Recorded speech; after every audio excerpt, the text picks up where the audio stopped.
Oh, God, this is so hard to watch. This can turn your arm apart because it's in a externally rotated position, which is a weak position to be in. And now the kettlebell wants to pull down. So goodbye, rotator cuff muscles. So the Rogue Invitationals happened. And in this video, I'm going to give you my feedback. Because let me tell you, these athletes used a very unconventional technique, but there was a reason for it. Normally, we do it completely differently, but in this case, an unconventional method is at display. Grüezi miteinander, Gregory von Lebe here. I'm a professional kettlebell sport athlete as well as trainer, and I use my knowledge and expertise to help over 40s, 50s, and 60s get into the shape of their life, and I believe the kettlebell is the perfect tool for the job. And if you're over 40, 50, or 60, and you want to learn more about the kettlebell and you want to become strong, fit, and lean without going to the gym twice as fast, then download my free ebook in the first link in the description. Now, before we get started, I have to get this off my chest. The Rogue Invitational was an event with a couple of workouts, and they all had a very cool and interesting and extraordinary design. But the kettlebell only showed up once. And this is so frustrating. And they used it in the circus medley, and they used a very heavy kettlebell. So they used the implement in a way where it's 99% of the time not often used. Now I get it, there's a strongman event attached to it, but there were also some CrossFit folks.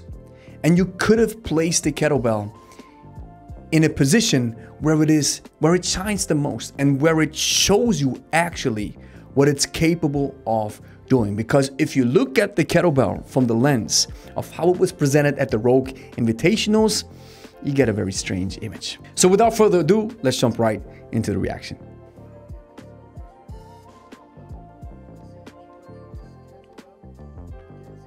Good lockout position. You have to imagine this is a 54 kg kettlebell. And these women are really, really strong. So here we go. Next one. Now, I gotta be honest with you guys. I thought this was a man. Bells up. Good lockout.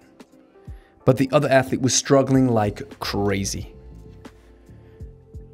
And so you see that strange technique right here on display. So why are they doing this?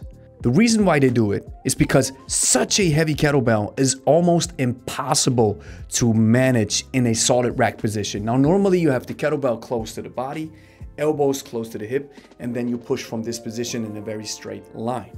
And you want to use the force from the legs. You want to transfer the power from your legs into your elbow and the arm and the kettlebell respectively to catapult it overhead.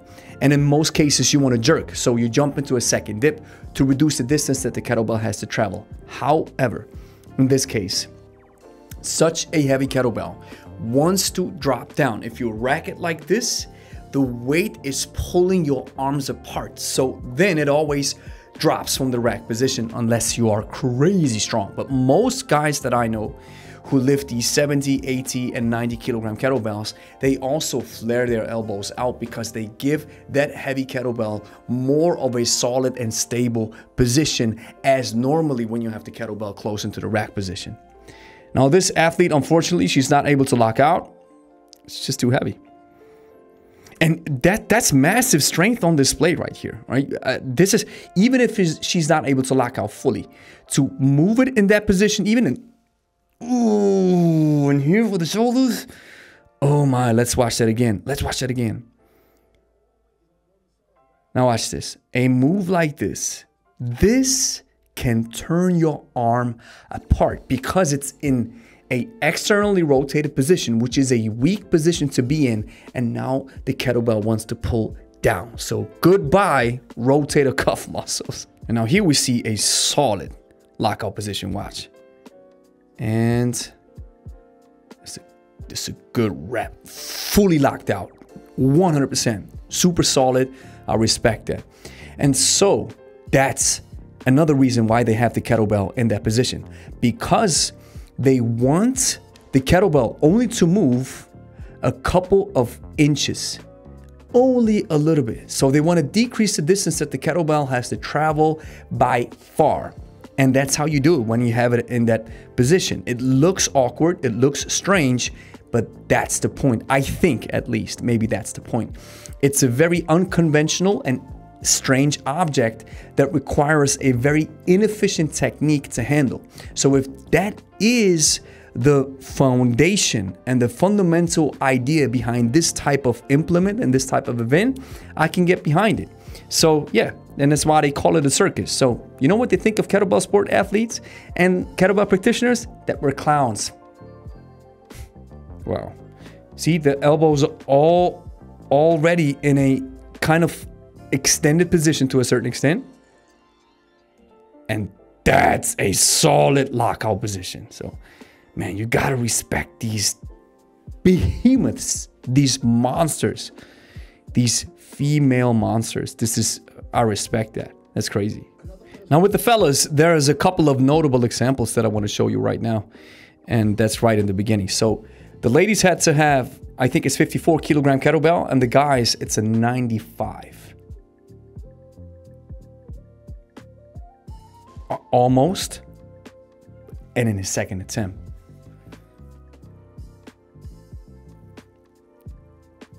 Oh, God, this is so hard to watch. So a similar situation happens. Watch. Oh, man. The kettlebells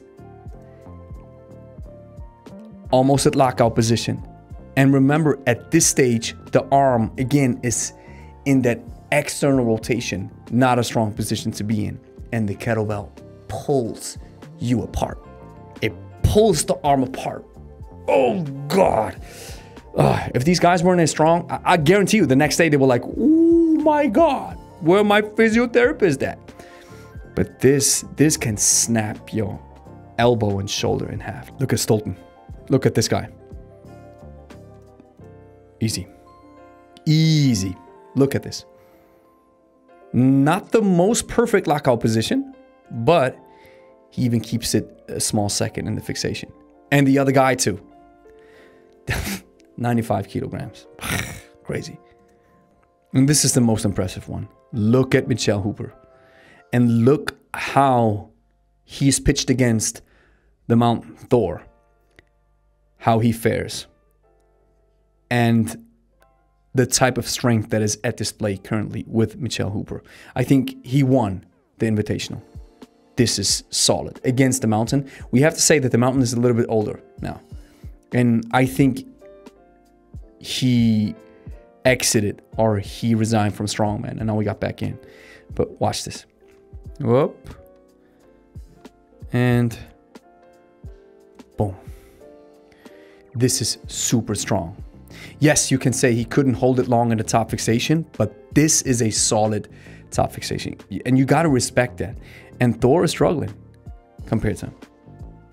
Right? But yeah, it's also, it didn't count. Oh, it didn't count actually. He had to do it again. I think they have to hold. The judge was like, okay, so once he drops the arm, then you're good. Yeah. Super solid and super strong. All right, so that's it. Powerful stuff.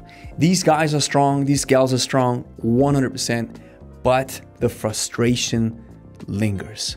The kettlebell always seems to take a backseat. Yes, ring weights, as they were called back in the days, in the strongman days, in the old-time strongman days, they were used for crazy events like this, and they were used to display crazy and powerful feats of strength. So I get where they come from, and I get the idea that they have to lift a very inefficient object that is crazy heavy, so they have to resort to some sort of strange, inefficient, and out of this world technique to heave and push and press and jerk that weight overhead. I get that. Yet at the same time, it puts the kettlebell on display as this crazy circus tool that only the strongest use, or that is not used at all. And this is where my frustration is. The kettlebell can do so much. It can build muscle, build strength, improve your cardiovascular endurance. It can improve your mobility. You replace one gym with only one kettlebell. It's minimalist. You only need a couple of exercises. I use the kettlebell almost on a daily basis. with our clients as well. I use it too. And there's so much potential behind it. I always say it's one of the best GPP tools ever, and GPP stands for General Physical Preparedness.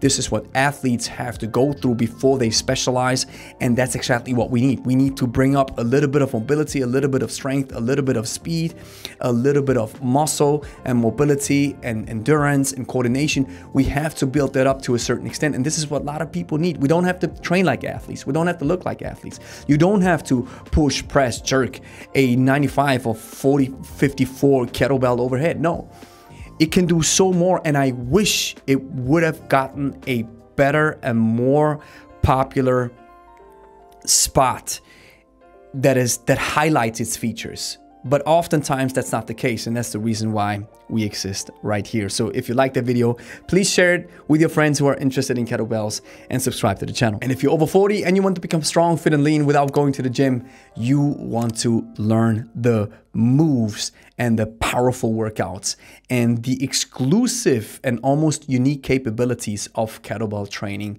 on a daily basis. It can change your life. I guarantee you it happens so often, and it's one of those awesome tools where your whole body is engaged. So if you want to learn more, I have a shortcut for you in my ebook that you find in the first link in the description. It's 100% free.